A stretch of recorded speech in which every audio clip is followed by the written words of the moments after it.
தமிழகத்திலே அண்ணா பல்கலைக்கழகத்தில் ஒரு மாணவிக்கு நேர்ந்த பாலியல் வன்கொடுமைக்கு எதிராக தமிழகம் மட்டுமல்ல, அகில இந்திய அளவில் கூட பல்வேறு பெண் தலைவர்கள், பெண் அமைப்புகள் தங்களுடைய கண்டனங்களை பதிவு செய்து கொண்டு வருகிறார்கள்.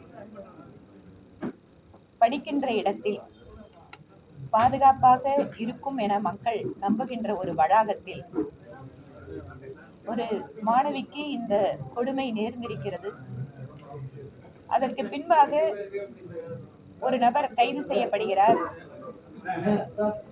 அவர் ஆளுகின்ற கட்சிக்கு மிக நெருக்கமான நபராக இருக்கிறார். ஆளுகின்ற கட்சியிலே ஒரு பொறுப்பில் இருக்கக்கூடிய நபராகவும், இதற்கு முன்பாக பல்வேறு குற்றச்செயல்களில் ஈடுபட்ட நபராகவும் இருக்கிறார். அதற்கு பின்பாக அந்த மாணவி கொடுக்கப்பட்ட முதல் தகவல் அறிக்கை காவல்துறையினுடைய அலட்சிய போக்கின் காரணமாக பொது வழிக்கு வருகிறது. இவற்றையெல்லாம் கண்டித்து கைது செய்யப்பட்ட நபர் இன்னொருவரை பற்றியும், இன்னொரு நபரை பற்றியும் அவர் பேசுகின்ற தகவல்கள் வெளியே வந்ததால் இதில் பின்னணியில் இருப்பவர்கள் யார் என்பதை விசாரிக்க வேண்டும், நியாயமான விசாரணை நடத்தப்பட வேண்டும் என்பதற்காக பாரதிய ஜனதா கட்சியினுடைய மகளிர் அணி சார்பாக மாநில தலைவர் திருமதி உமாரதி ராஜன் அவர்கள் தலைமையிலே மதுரையிலே இன்று பேரணி ஏற்பாடு செய்யப்பட்டிருந்தது. அதில் தேசிய செய்தி தொடர்பாளராக இருக்கின்ற திருமதி குஷ்பு சுந்தர் அவர்கள் அதை தலைமையேற்று நடத்துவதாக அறிவித்திருந்தோம். அவரும் அந்த இடத்துக்கு சென்றிருக்கிறார். ஜனநாயக நாட்டிலே ஆளுகின்ற அரசுக்கு எதிராக அவர்களுடைய தவறான செயல்களை கண்டித்து ஆர்ப்பாட்டத்தில் ஈடுபடவும், பேரணி நடத்தவும், கூட்டங்கள் கூட்டவும் அரசியலமைப்பு சட்டத்தின் கீழாக அனைவருக்கும் வழங்கப்பட்டிருக்கின்ற உரிமைகளை கூட மதிக்க மறுக்கிறது திராவிட முன்னேற்ற கழகத்தினுடைய அரசு. இதே போல நேற்று கூட பாட்டாளி மக்கள் கட்சியினுடைய சார்பிலே ஏற்பாடு செய்யப்பட்டிருந்த ஆர்ப்பாட்டத்தில் திருமதி சௌமியா அன்புமணி அவர்களும் கைது செய்யப்பட்டிருக்கிறார். தமிழகத்தில் பெண்ணுரிமை இருக்கிறது, சமூக நீதி, திராவிட மாடல் என்பதே பெண்ணுரிமையை காப்பாற்றுவதற்காக என்று சொல்லிக் கொண்டிருக்கக்கூடிய திராவிட முன்னேற்ற கழகத்தை சார்ந்தவர்கள், ஆளுகின்ற அரசை சார்ந்தவர்கள் இன்று ஒரு பெண்ணுக்கு எதிராக நடந்த கொடுமையை கண்டித்து அதற்கு நீதி கேட்டு ஜனநாயக வழியிலே நடத்தப்படுகின்ற ஆர்ப்பாட்டங்களை நசுக்க முற்படுகிறார்கள்.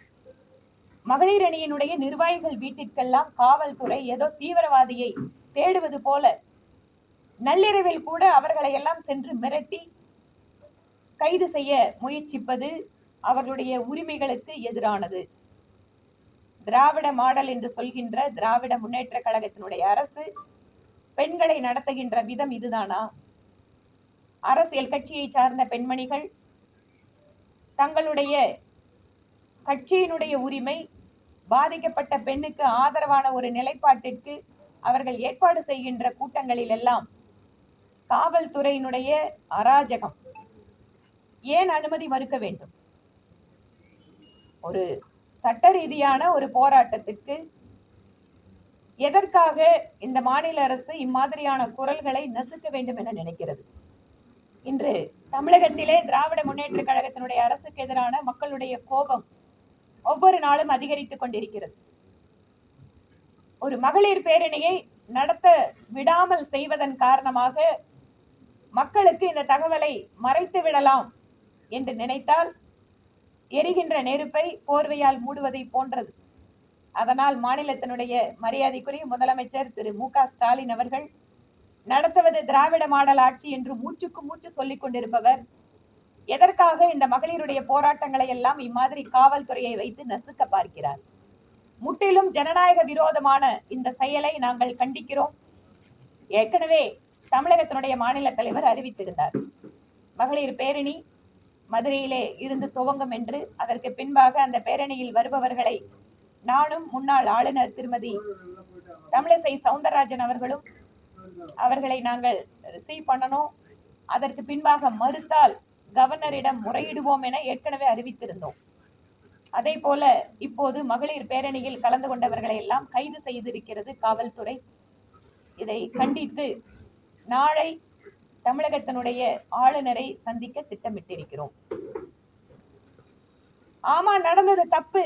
மாணவிக்கு தானாக முன்வந்து வழக்கை எடுத்து உயர்நீதிமன்றம் ஒரு தீர்ப்பை கொடுத்திருக்கிறது. இது தமிழக அரசுக்கு அவமானம் இல்லையா? இந்த தமிழ்நாட்டில் நடக்கின்ற ஒரு வழக்கை உயர்நீதிமன்றம் தானாக சூமோட்டோ எடுத்துக்கொண்டு அந்த மாணவிக்கு இழப்பீடு கொடுக்கிறது. இதை விசாரிப்பதற்கென்று தனியாக அதிகாரிகள் குழுவை நியமிக்கிறது. தேசிய மகளிர் ஆணையம் தனியாக ஒரு குழுவை அனுப்புகிறது. அப்படின்னா என்ன? தமிழ்நாட்டுல நீங்க நியாயமா விசாரணை நடத்துறது இல்ல அப்படிங்கறத ஏற்கனவே நீதிமன்றம் ப்ரூவ் பண்ணிடுச்சு. இதற்கு பின்பாக தமிழ்நாட்டுல ஒண்ணுமே நடக்கல, நாங்க எல்லாம் பாதுகாப்பா இருக்கோம் அப்படின்னு சொன்னா அவர் அமைச்சர் உண்மையாகவே இருக்கின்ற விஷயத்தை புரிந்து கொண்டுதான் பேசுகிறாரா என்பது எனக்கு தெரியவில்லை. அண்ணா பல்கலைக்கழக மாணவி விவகாரத்துல தொடர்ச்சியா பல்வேறு கட்சிகள் போராட்டம் நடக்குது. இதுக்கு ஒரு முற்றுப்புள்ளி வைக்கணும் தமிழக அரசு எந்த மாதிரி நடவடிக்கைகள் எடுக்கணும்? தமிழக அரசு முதல்ல பாதிக்கப்பட்ட மாணவிக்கு எதிராக அவங்க நடத்தின அநியாயம் இருக்கு இல்லையா, அதற்கு அவங்க வெளிப்படையா மன்னிப்பு கேட்கணும். ஒரு பாதிக்கப்பட்ட பெண்மணி அவர் கொடுக்கின்ற தகவல் அறிக்கை வெளியில செல்கிறது. அந்த சம்பந்தப்பட்ட நபர், அந்த கட்சியில இருக்கின்ற நபர் எவ்வளவு சாதாரணமான நபரா இல்லைங்க, சக்தி வாய்ந்த நபர்களோடு அவர் இருக்கின்ற புகைப்படம் இருக்கிறது. எப்படிப்பட்ட நபர் அவர்? அவருக்கு மேலேயே ஏகப்பட்ட குற்ற வழக்குகள் இருக்கு. இப்படிப்பட்ட நபர்களை எல்லாம் இந்த கட்சியில வச்சு ஆதரிக்கிற அந்த அந்த அந்த போக்கை இந்த அரசு, இந்த கட்சி நிறுத்திக்கணும். அதை பத்தி வெளிப்படையா அவங்க ஒருத்தரும் பேசுறது இல்ல. புதுச்சேரியில் பாஜக கூட்டணி சார்ந்து சிறுமியை உயிரிழந்த நிலையில 3 மாதங்கள் அந்த குற்றவாளி தண்டனை பெற்று தரப்படுறத தமிழிசை சவுந்தரராஜன் சொல்லியிருந்தாங்க. இது வரைக்கும் அந்த வழக்கு இன்னும் நிலவில தான் இருக்கு. ஒரு வருடத்துக்கு மேல ஆகுது, எந்த ஒரு நடவடிக்கை எடுக்கல. ஆனா தமிழகத்துல மட்டும் பாஜக குதித்து எழுது. புதுச்சேரியில் ஆளும் அரசு சிறுமிக்கு இது வரைக்கும் அந்த குற்றவாளி தண்டனை பெற்றுட்டாங்க. இந்த வழக்கு ஒரு வழக்கு விசாரணைக்கு செல்கின்ற பொழுது மாநில அரசு அவர்கள் தரப்பிலிருந்து குற்றப்பத்திரிகை கொடுக்கிறது, சாட்சிகளை கொண்டு நிறுத்துறது, இதெல்லாம் செய்யும். இது வெறுமனே அரசாங்கம் மட்டுமல்ல, நீதிமன்றமும் சேர்ந்திருக்கு. அதனாலதான் சொல்றேன், தாராளமா விரைவுபடுத்தலாம். ஆனா ஒவ்வொரு வழக்கும் அதனோட தன்மையை நம்ம போய் பார்க்கணும். எதனால டிலே ஆகுது அப்படிங்கறது நம்ம அந்த வழக்கை போய் பார்த்தாதான் தெரியும். இங்க நானும் நீங்களும் உட்கார்ந்து எங்கேயோ நடக்கிற வழக்கை ஏன் டிலே ஆகுதுன்னா அதுக்கு என்ன பதில் சொல்றது? ஒண்ணு, அதனாலதான் சொல்றேங்க, நானும் நீங்கன்னா புதுச்சேரியில நடந்தா கூட அந்த கேஸ் என்ன நிலைமையில இருக்கு, எதனால டிலே ஆகுது அப்படிங்கறத நம்ம தெரிஞ்சுக்கணும் இல்லையா? நிச்சயமா அதை கேட்பேன். உள்துறை அமைச்சரை சந்திக்கும் போது நிச்சயமாக அந்த வழக்கை விரைவுபடுத்துவதற்கு நான் முயற்சி எடுப்பேன்.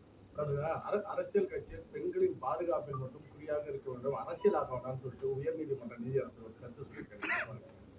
நான் பெண்களுடைய பாதுகாப்பு, அவர்கள் தொடர்புடைய வழக்குகளில் அரசோ அல்லது சமூகம்னு சொல்றது உங்களோட இருக்கக்கூடிய மீடியாக்களும் சேர்த்துதான் சொல்றேன்.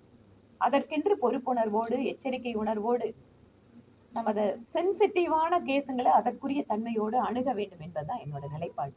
ஏனென்றால் பாதிக்கப்பட்ட பெண்களில் புகார் கொடுக்க வருபவர்களே ரொம்ப குறைச்சல். அதற்கு பின்பாக ஒரு நீதிமன்றத்தில் வழக்கறிஞராக பணியாற்றிய அனுபவத்திலையும் சொல்றேன், சாட்சி சொல்ல வருபவர்கள் கூட இந்த மாதிரி வழக்குகள்ல தானாக முன் ஒரு சாட்சி சொல்றதுக்கு யோசிக்கிறாங்க, தயங்குறாங்க.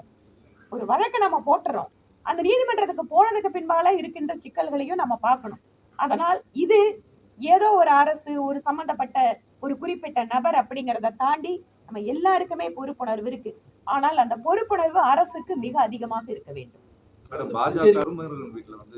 இடி ரைட் நடக்குது. இந்த நேரத்துல தலைமைச் செயலகத்தில் முதலமைச்சர் போய் சந்திக்கிறது, அங்க கூடுதல் பாதுகாப்பு, போலீஸ் பாதுகாப்பு போடப்பட்டிருக்கு. நீங்க எப்படி மேடம் பாக்குறீங்க? இடி அமலாக்கத்துறையினுடைய நடவடிக்கை என்பது அவர்களுக்கு கிடைக்கக்கூடிய ஆதாரத்தை வச்சு செய்யறது. அவர்கள் இதற்கு முன்பாக கூட தேர்தல் நேரத்துல பல்வேறு முறைகேடுகள் சம்பந்தமான வழக்குகள் ஏற்கனவே பெண்டிங்ல இருக்கு. அதனால இதுல புதுசா சொல்ற ஒண்ணு இல்ல, இது அமலாக்கத்துறையினுடைய வழக்கமான நடவடிக்கை. முதலமைச்சரை சந்திச்சிருக்காரு, தலைமைச் செயலகத்துல கூடுதல் பாதுகாப்பு போடப்பட்டிருக்காங்க. சாதாரணமா இருக்கிறது வேற, இடி ரைட் நடக்குது. இந்த நேரத்துல தமிழக முதலமைச்சர் போய் சந்திக்கிறாரு. சந்திக்கிற நேரத்துல அங்க தலைமைச் செயலகத்துல கூடுதலா போலீஸ் பாதுகாப்பு போடப்பட்டிருக்காங்க. அதை பத்தி தான் ஒருவேளை முதலமைச்சரை பார்த்து அவரோட தரப்பை தான் சொல்ல போயிருக்கலாம்.